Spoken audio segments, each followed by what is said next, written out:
views expressed on this program are those of the hosts, guests, and callers, and are not necessarily those of this station, its management, or other advertisers. You're listening to Transformation Talk Radio.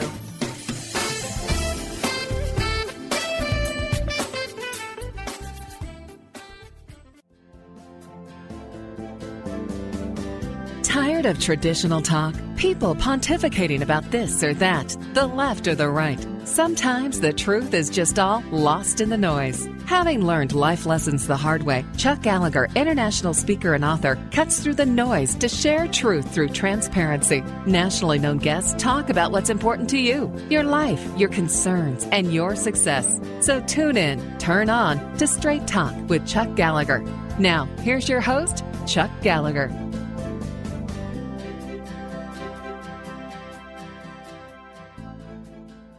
Hi, this is Chuck Gallagher with Straight Talk Radio, part of the Transformational Talk Radio Network. We're here to discuss ideas and issues that can transform your life. And I know that we've been reaching a chord with people based on the emails that we receive following our shows. And today, well, we have a great show lined up for you. But to start, if you want to ask questions or contact me, reach out via email to chuck@chuckgallagher.com. Gallagher is Gallagher. And I'm so happy to hear from you and open the door to communication and to your transformation. Now, I talk a lot about choices and consequences. Well, actually, my wife says I talk a lot about, well, she just says I talk a lot, but that's a different subject. And in every presentation, however, I start with the statement that every choice has a consequence. The challenge that often arises when we're thrust into situations that require us to make choices that we didn't really want to make, situations we consciously didn't choose to be in, is we have issues that we have to deal with. We have to deal with where we are, and often where we are is not where we want to be. For example, whether it's a breakup, family fallout, a stall in your career, or an unexpected loss, the fact is life is filled with events and circumstances that can knock you off your feet, leaving you feeling stressed, confused, and lost. Life sometimes hurls at us opportunities to make choices. And, well, if we make bad choices, the consequences will be less than desirable. I know. I'm transparent about my past choices. And I've made some pretty poor choices in life. And the outcome, well, let's put it this way. The outcome wasn't fun. But I'm also living the opposite today. If you make positive, empowering choices in life, you will find that the outcome can be awesome.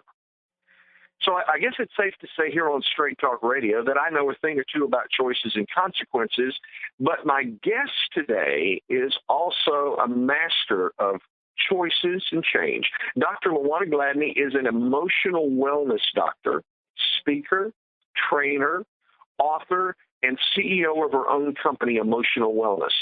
Dr. Gladney has presented and trained literally around the world, speaking to companies, schools, and churches, working with Fortune 500 companies such as IBM, Pitney Bowes, AT&T, Aetna, Texas Instruments, and my goodness, the list goes on. She's a trailblazer in the area of health and wellness, something that everyone listening to this show is interested in. Dr. Gladney, welcome to the show. Thank you so much for having me. I'm excited to be here. Well, it honestly, it's my honor. I know that you are in the Dallas marketplace and associated with the NSA chapter, the North Texas chapter, and that is where I got my start speaking. So I kind of feel like there's a certain kindred spirit, even though I am no longer in North Texas. That still is a awesome rocking market, and I know that it's a great place to be. But you have a new book entitled, "If You're in the Driver's Seat, Why Are You Lost?" And I have to tell you, I love the title and the cover of your book. So let's get started on our conversation and tell me, what was your motivation in writing this book? Oh, well, Chuck, in what I do, I find that life brings about so many different challenges. And there was not a life management class that you can take in college. I went to school for 12 years, and there was not, well, that's on top of the formal learning. So 24 years of my life was spent in classes, in classrooms, and teachers and professors and learning. And there was not a life management course on how to manage your life. And as the emotional wellness doctor and success psychologist, I found that so many people, what trips them up in life is that they are lost. We come up on situations that happen, and you don't know what to do about it. You don't know which direction. And so we end up lost. And I knew that everybody couldn't come into my office. I'm not going to get a chance to see everybody. So what better way to get the message out and to help people create strategies and actually literally a roadmap that is going to help them navigate through all of the detours and challenges and setbacks and setups and everything else. What better way than to put a book out there that can reach the masses? So that was the motivation for writing it. That's, it's interesting, Dr. Gladney. Do you mind if I call you Lawana? That's fine. It's interesting, Lawana, when you talk about life management classes, what you said really is so true. We all spend whatever educational time we have, wherever that may be, but the thing that we all have to live is our life, and yet rarely do we find that we have true, direct, focused educational opportunities to say, okay, here's how you navigate. Right. We take courses on, mathematics. We take courses on the appropriate use of the English language or on chemistry or, my background, accounting. But that doesn't necessarily say, but here's the way things happen in life, and here's the GPS system, so to speak, that will help you understand, okay, well, if you take a wrong turn, where do you have that natural voice inside that says, wrong turn, make a U-turn ahead if you can. The GPS is a marvelous thing, but that's so missing in terms of being able to teach people. So I applaud you for the fact that you kind of worked to create a book that provides a GPS guidance for life. Right. Yeah, you're so right. It's just a missing piece in life. And even with the book, Chuck, unfortunately, everybody's not going to buy it that needs it, but it is something out there that exists. And, of course, there are a lot of self-help books and a lot of things that help people if you actually read it. The difference in my book is that in each and every chapter, I talk about each and every really kind of category of our lives. So we talk about, finding who you are, defining that you're lost, looking at your insecurities, the way you think, the words that you say, looking at your health, your emotions, looking at your finances and your relationships, and the toxic people that you have in your life, looking at your spirituality. So it encompasses all the different categories of our life. And at the end of each and every chapter, I lay the roadmap out. Here's step 1. This is what you need to do. Here's step 2. If you're dealing with, let's say, depression, because 19 million people are depressed that we know of. The stats say 19 nationwide, 120 million worldwide, but that's just the people who we can count. There's so many people who are functionally depressed, and they are depressed from situations, so it's called situational depression. And there's a lot of people that will not ever go to the doctor to be diagnosed. The point to all of that is because life things have happened and people don't know what to do about it. And so it sends them in a tailspin, and it sends them in a downward spiral emotionally, spiritually, and physically. And so what I do is I say, okay, if you're finding yourself here and you're finding yourself feeling this way, here's step 1. This is what you need to do. Here's step 2. Here's step 3. Here's step 4. So it's almost like learning a dance. Anybody can learn how to dance, and we see that on Dancing with the Stars. You can learn the most complicated anything if it's done step by step. So I'm trying to help people and teach people their lives, how to manage their lives step by step.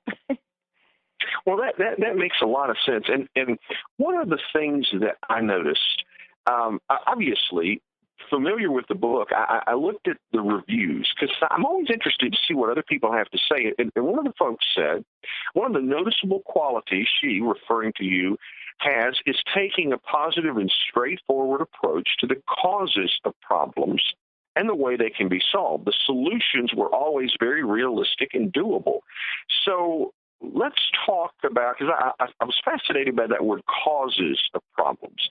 And I'm kind of interested because you really have what I'm going to call a worldwide view, because certainly you've spoken internationally and talk with people outside of your immediate marketplace. So I'm interested to see what your take is on where our problems come from. Where do our problems come from? You know what, Chuck? Problems just come because life, and because they're people, and because life is imperfect and people are imperfect. There are going to be problems and there's going to be issues. And many of the things that happen in life, a lot of times are things that you can't even control. So we have no control over our family, what family we're born into, whether our family is going to be dysfunctional or not. We have no control over the socioeconomic level, so that obviously then dictates, our education levels and different things. There's some things that we don't have control over. We don't have control over some of the deaths and the things that can really trip people up. We don't have control over that, over those type of things. And so the problems are going to be there. You learn that at a very early age, that there are going to be problems that you can't do anything about. The only thing that you can do is control how you respond. And then there are certain things in life that I teach people that you can control. So for every problem, there is a solution. That is something that I drill in everybody's head. I don't care how big the problem is, there is a solution. So I help people to understand, if you know the cause to the problem, sometimes people don't know what the cause of the problem is. But nevertheless, instead of focusing on the problem, let's focus on the solution to the problem. Therefore, we shift the energy from negative to something positive. So you see how that works? That is so powerful. So stay tuned with us here on Straight Talk Radio.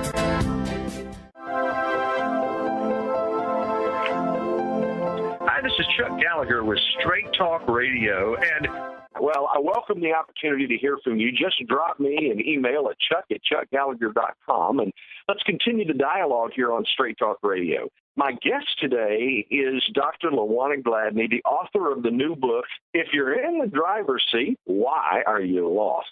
And oh my goodness, this is a great book. It is filled with insights, information, and solutions. This book is a practical guide that teaches how to take control and regain personal identity by learning how to manage emotion, stress, health, and any other aspect that is keeping you from happiness.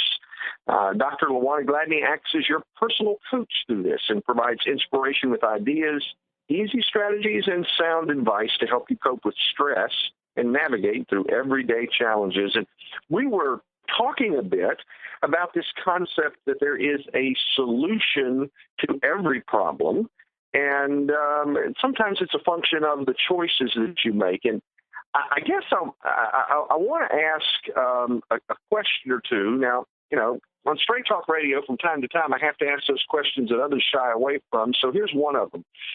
Some people believe, Dr. Gladney, that subconsciously we are very active contributors in creating the circumstances we face.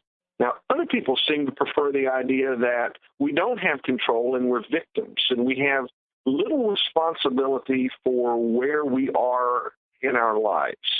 Do you fall into one of those camps or the other?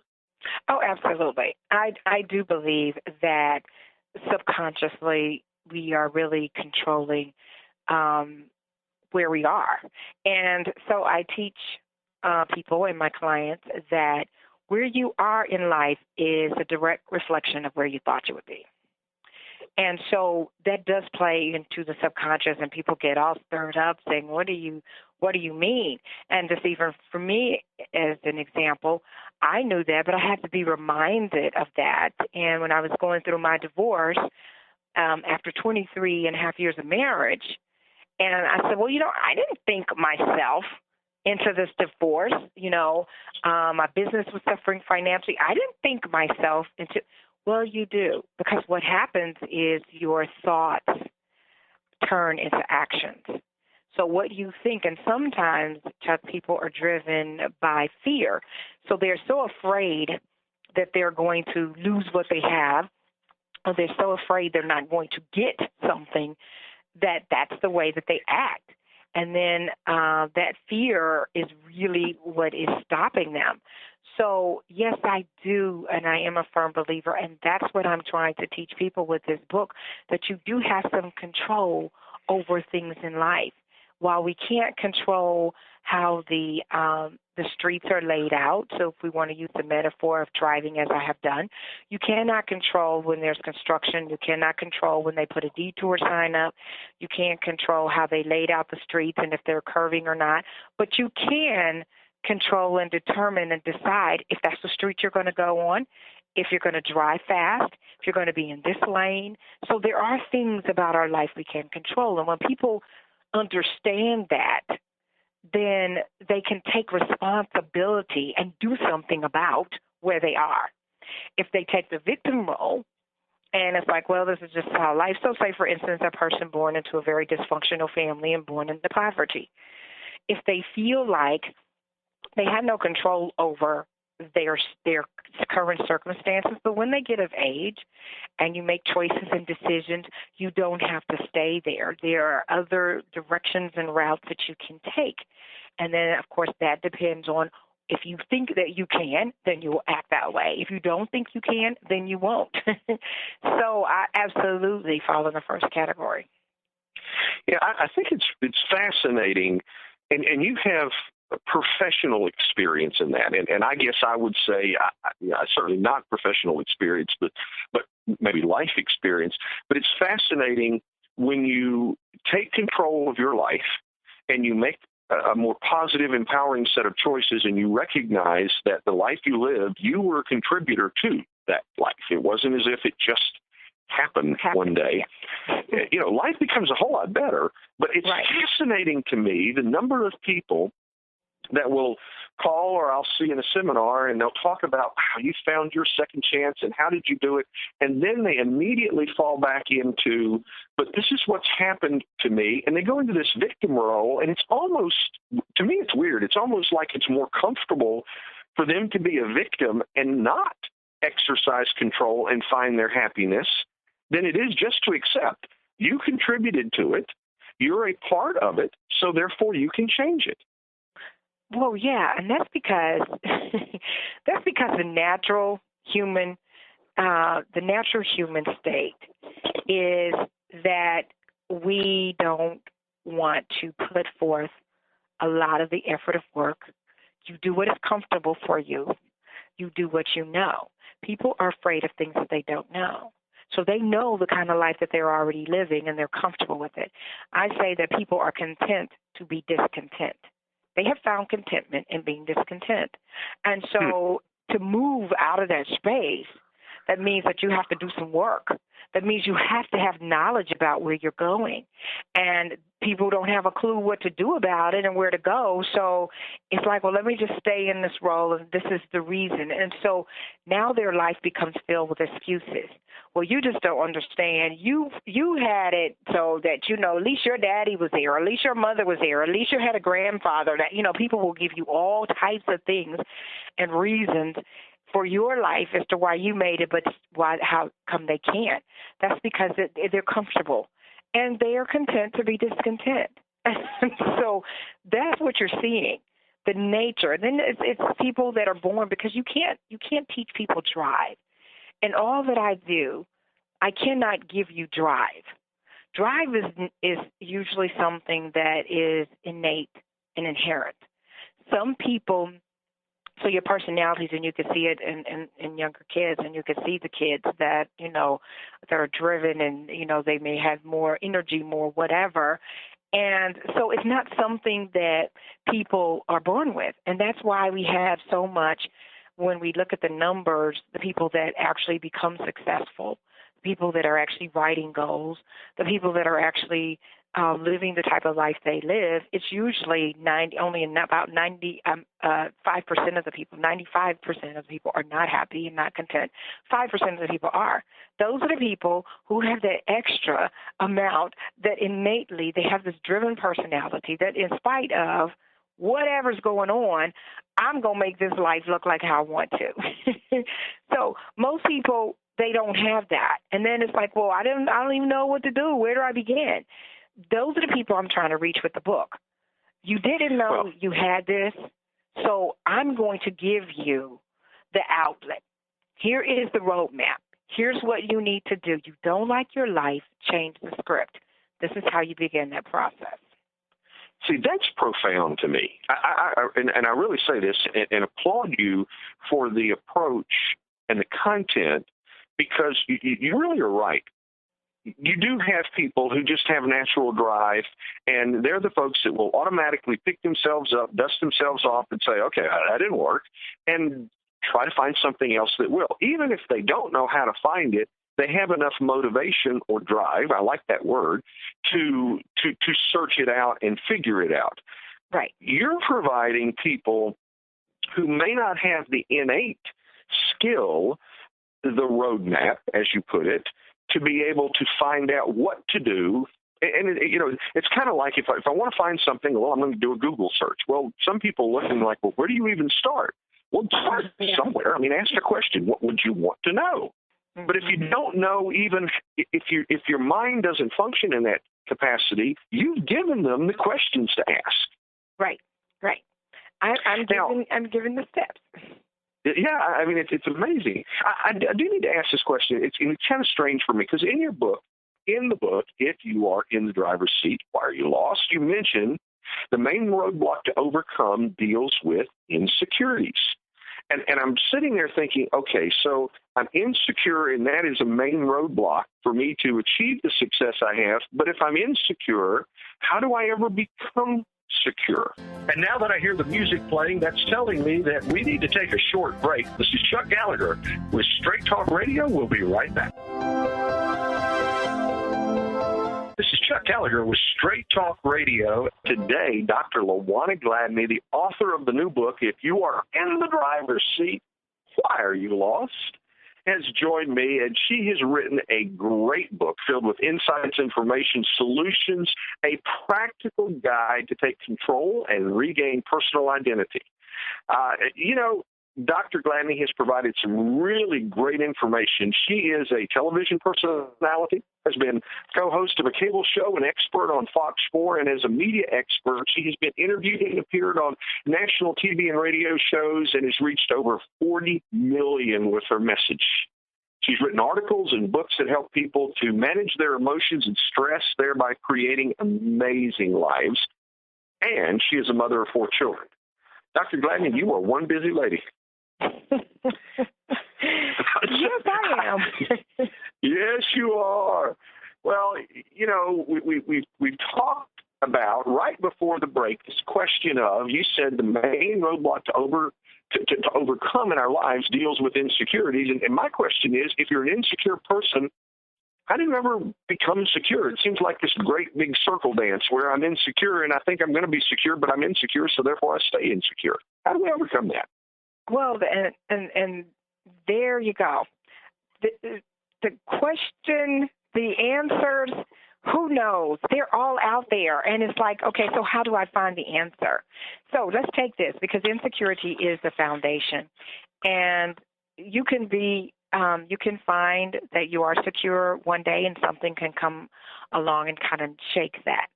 Insecurity is really about not believing in yourself in some kind of way, either not believing that you can perform a task, you have low self-efficacy, that is about performing a task, or low self-esteem, or low self-image on how you look, or low self-esteem on how you feel about yourself. So all of that is really related to self.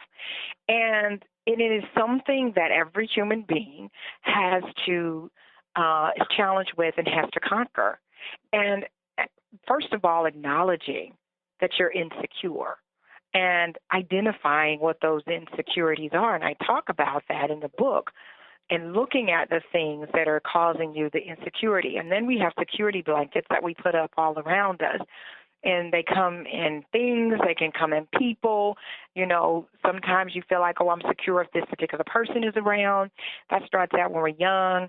So when your parents are around, you're not afraid, you feel secure, you know, if your siblings or your friends are around. And so a lot of this is learned behavior, Chuck. It really is.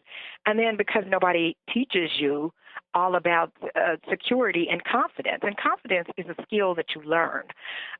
So we all, because we do have battles, we do have this insecurity, so we have to learn how to be confident. And I specifically talk about ways, the road to a higher self-esteem in the book, and what that looks like, and becoming aware of your securities and not comparing yourself to others.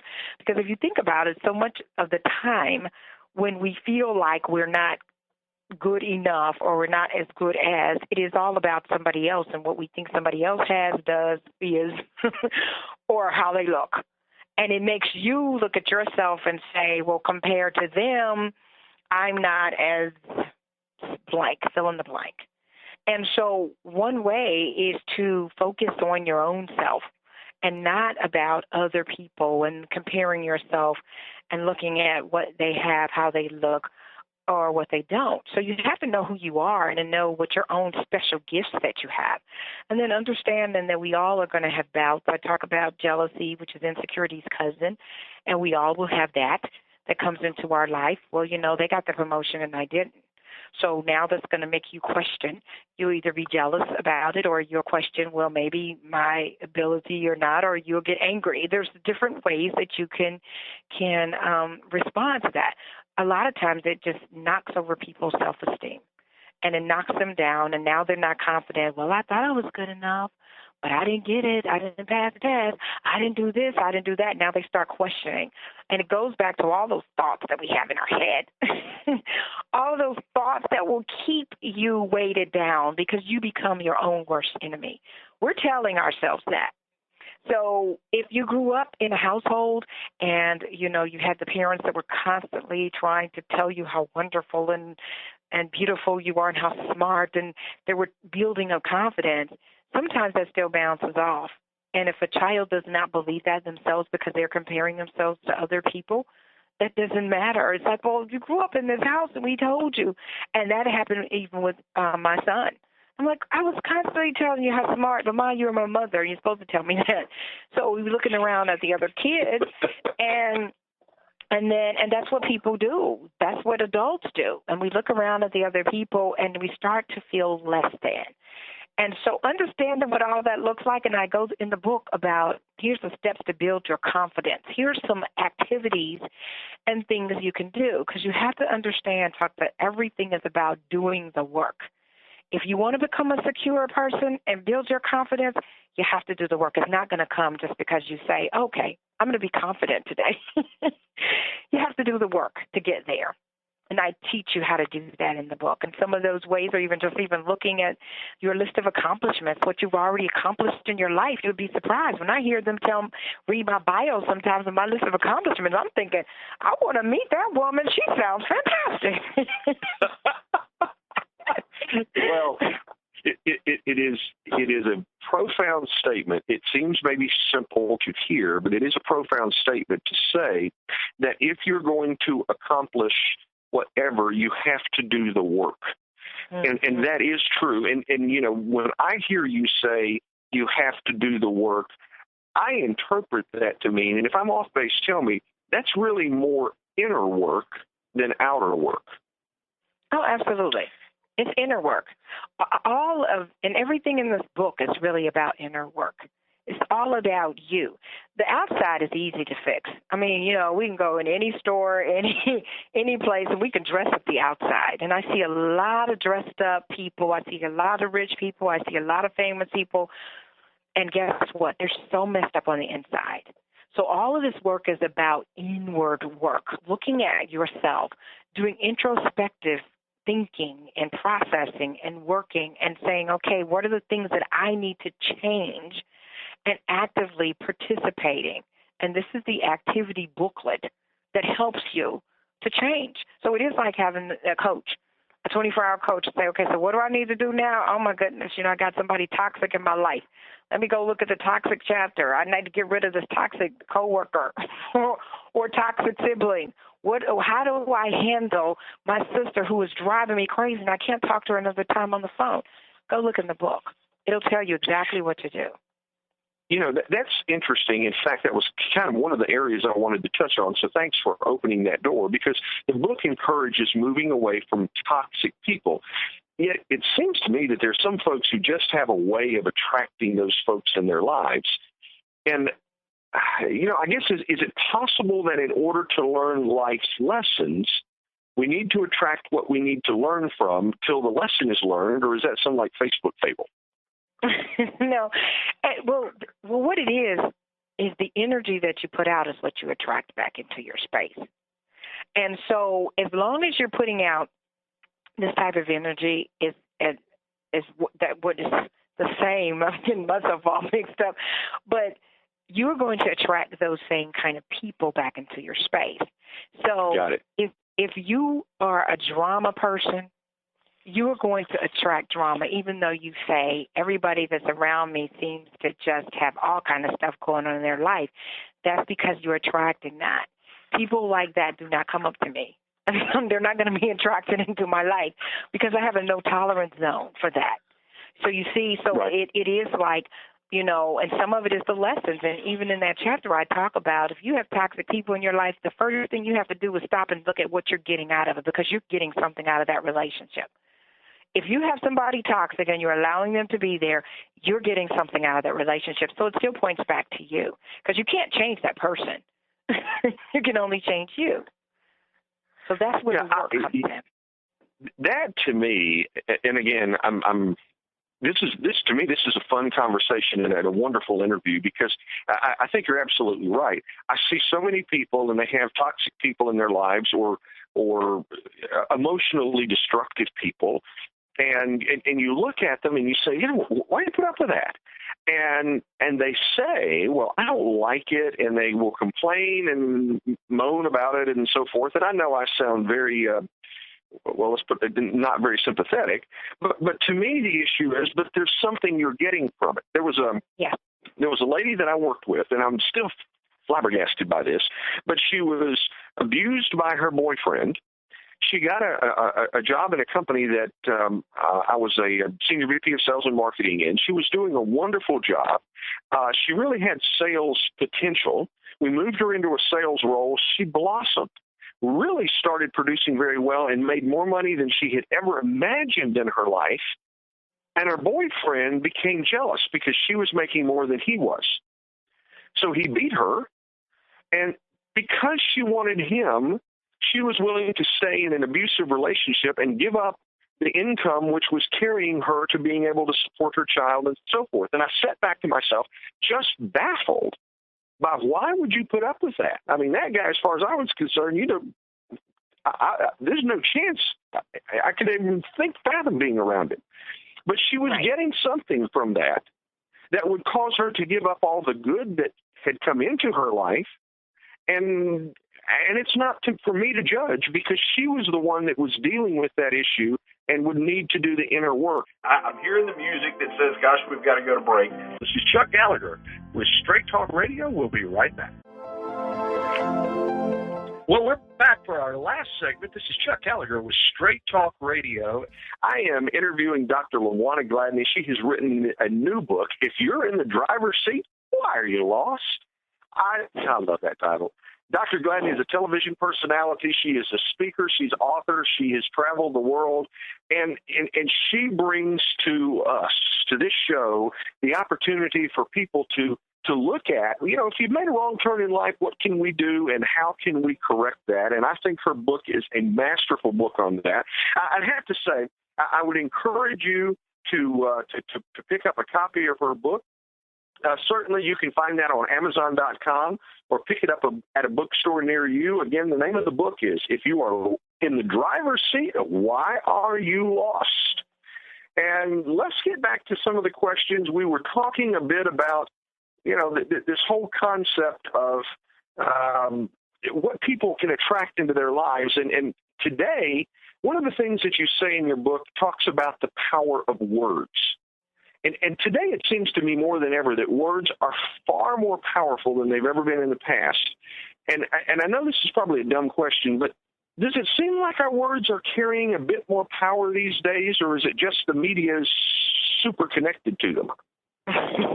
It's the media and the social media, and everybody's super connected to the words. Probably one of the best social medias is Instagram because it's all pictures. Right. And there's no words. So many people get into so much trouble on the social media because of the things that they're saying and the words that they're saying and the posts and the anonymity that comes along with all of the social media. And, people feel like they can just get by with saying anything. But we see in today's society, in light of what has just happened with the NBA, and I put a post out there about how powerful the words are. Words can kill.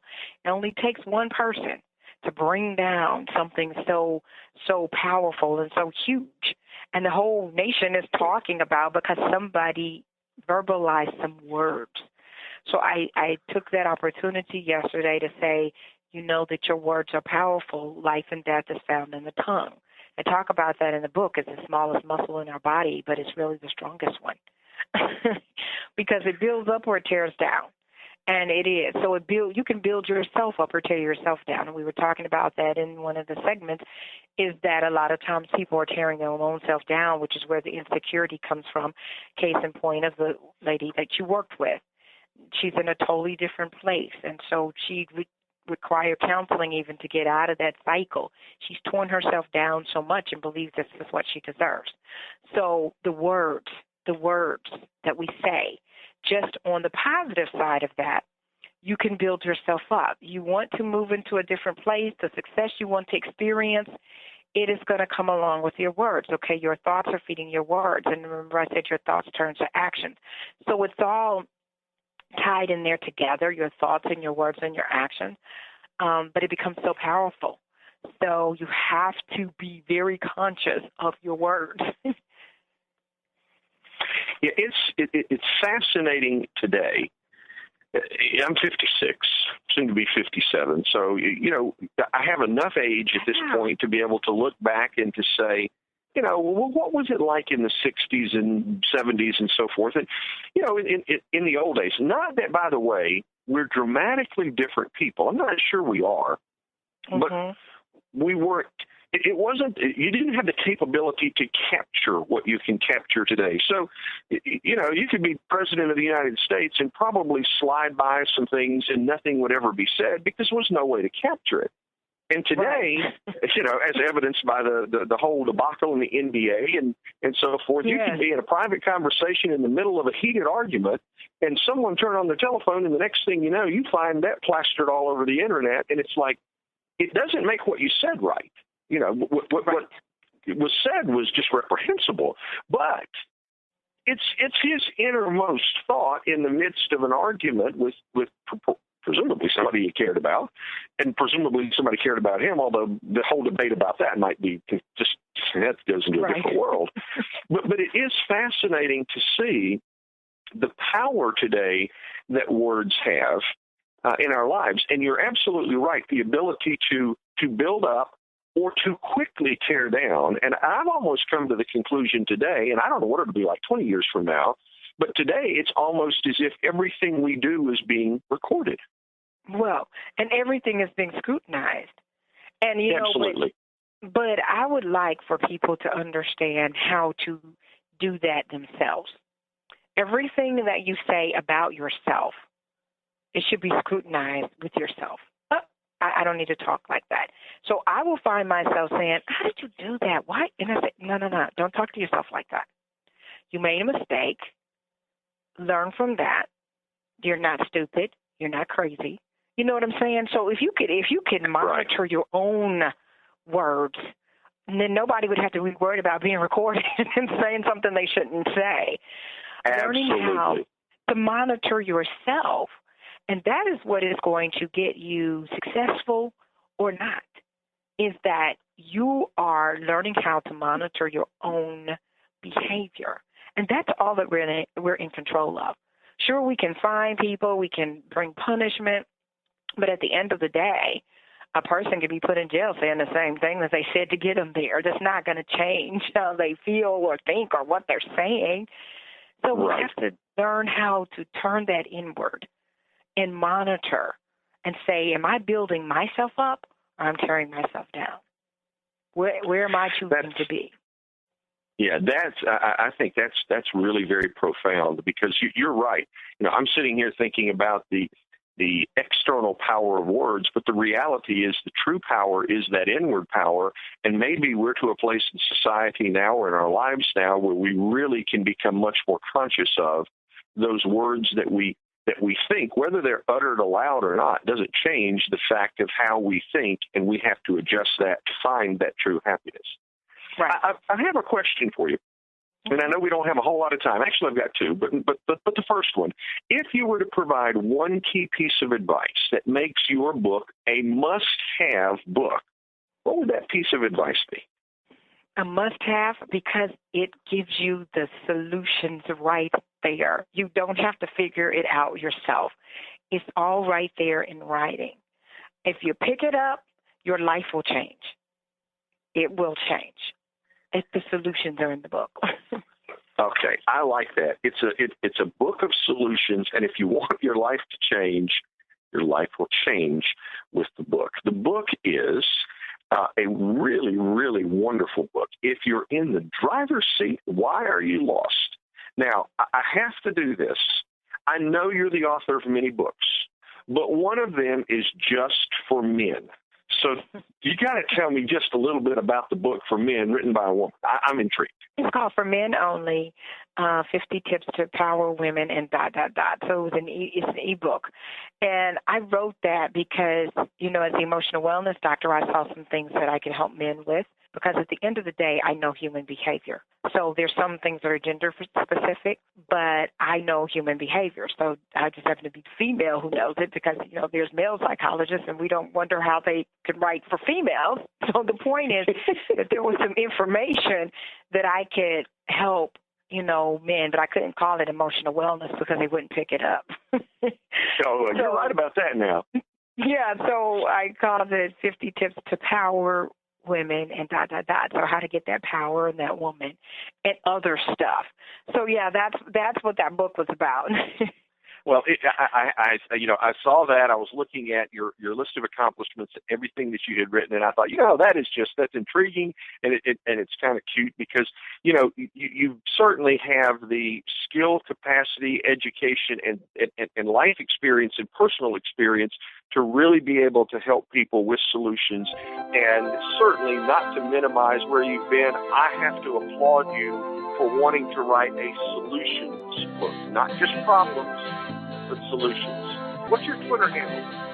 Dr. Gladney. Facebook is Dr. Gladney, and my website is createamazing.com. Okay, excellent. Now, let me also say as we close things out, if you're looking for a powerful meeting that seeks a truly inspirational presenter, visit Dr. Lawana Gladney's website. I am sure she'll welcome the opportunity with you. Dr. Gladney, thank you so much for joining me. It's been a true joy. Thank you so much for being here. Oh, it's my pleasure. To all our listeners, join us next week for more Straight Talk, transformational talk radio to live by. This is Chuck Gallagher, and remember, every choice has a consequence. So here's to the power of positive choices.